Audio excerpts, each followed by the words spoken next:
Good evening, everybody. Good evening. Hey, everybody. Hey, and welcome to Marriage Moments.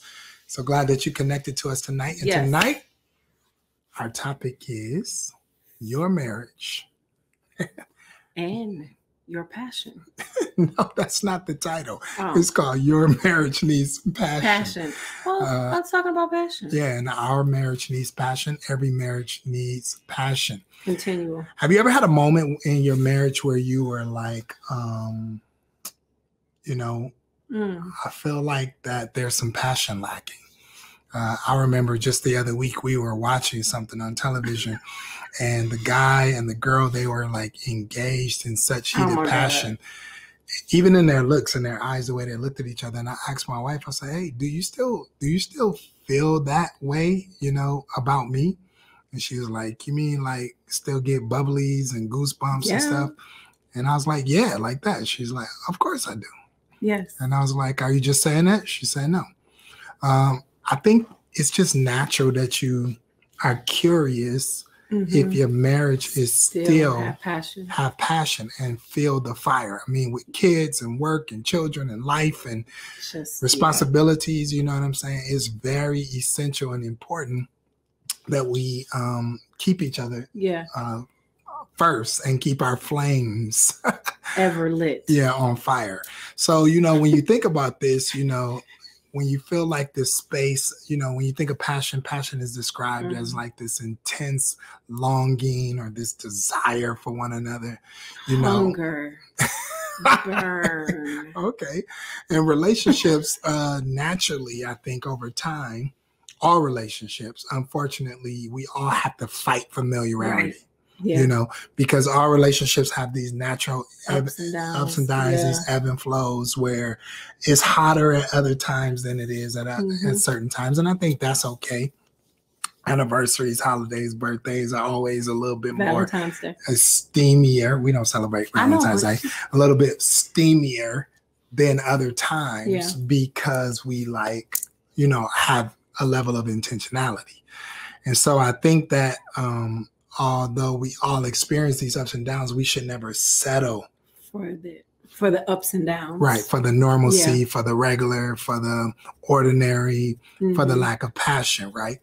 We get stuck in our routines, our lives, and then you really got to shake and break yourself out of that normalcy. So, we need to remind ourselves that can a marriage function without passion?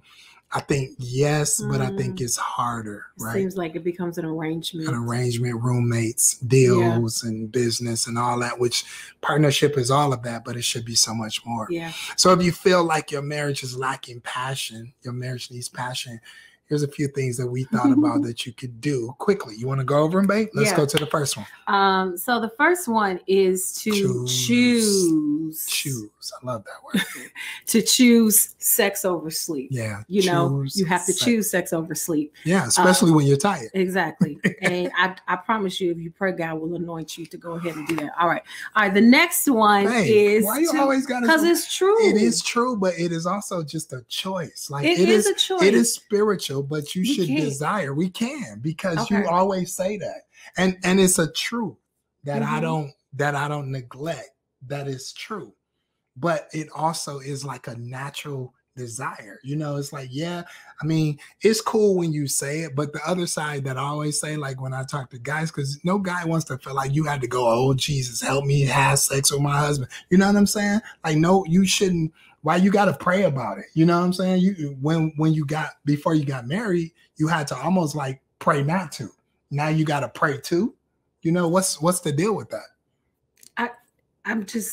I was making light, but I just think that because some things that you feel like you cannot do, you really can do, but you got to get past yourself in regards to it.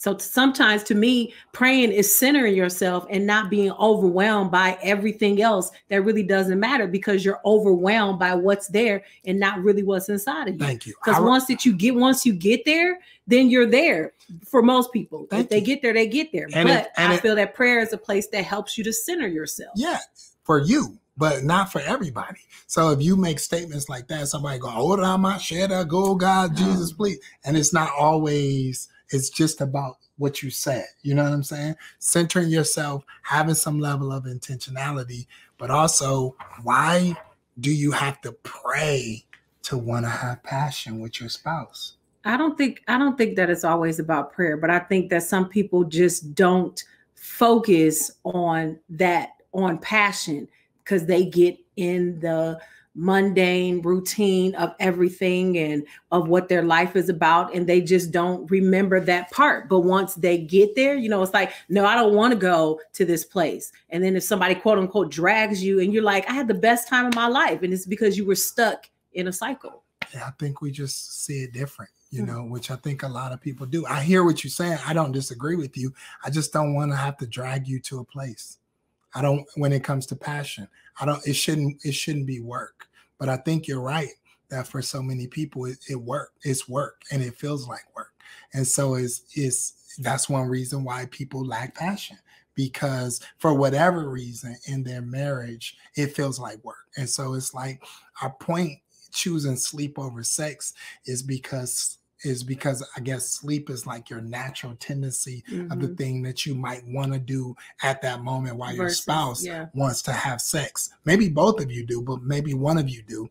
And so instead of giving in to what your sleep or your tiredness, then you choose to have a sexual experience over that, you know, and hopefully, it's just funny how, when you are trying to be married, you almost can't keep your hands off each other. Right. It's like, it's a discipline to not, touch each other and sleep together. And I mean, we went through great lengths to make sure that the first time we slept together was our marriage night, because of our passion, we went through great lengths to protect that space. And then how do you go from, or how do people go from that space to then now they're in this space where they have to pray, they have to, remember, they have to choose, it's like, what drains all the passion out, life, yeah. Life drains it. I mean, that's just being honest and real. Yeah. I mean, it would be great to quote unquote for people to have this romance from a movie, or all of that stuff that you see in movies. Yeah. But the reality of it is that there's children that could be knocking at the door. There's I've been up since 4:00 in the morning, and it's 8:00 at night, and I'm dog tired. Like I don't necessarily think that it's always that people don't want to. I just think that, like I just said, you have to center yourself to know that that's what you want, because you've been doing things outward that you have not had a moment for something that is inward to identify the things that you need versus what everyone around you needs. And you need that passion. You don't know that you need that passion until you be like, dang, I didn't know that that's what I was missing, So I'm not trying to discount it. I just feel like it's real. Yeah. When I hear women talk about, that's what they say. Yeah. And when I hear guys talk about it, it's just, they feel like it's always work. You know what I'm saying? It's work for them, or no. They feel like it's somebody doing work. Yeah, no.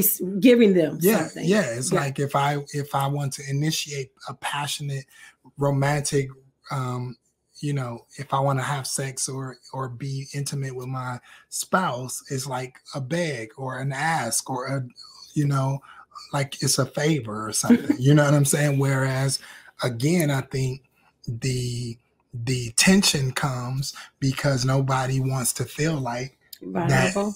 Nobody wants to feel like that you got to do me a favor to be passionate, or to express some passion, especially while people outside the covenant of that relationship look like they're always fighting off or engaging in some type of passionate exchange.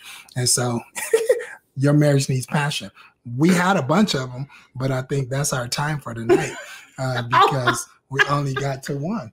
I mean, I'm just serious. I get it. Because that's the time for one. And I think, that choosing sex or choosing your spouse over yourself, we said choose sex over sleep, but it sounds like what we're saying is choose your spouse over yourself. Yeah. So maybe that's it. And that will give you passion in your marriage, because your marriage needs passion. All right, guys. Guess that was that for tonight. We had a bunch more, but we ran out of time because we got in a great passionate exchange. Just want to remind you that on February 1st, we'll be starting marriage coaching. It's on Mondays at night, and we'll get together for 4 weeks and walk you through a deliberate, intentional process. Thank you so much for joining us. Good night. Good night for Marriage Mondays. Your marriage needs passion. You should think about that tonight. You just saw us have passionate exchange. All right. Peace.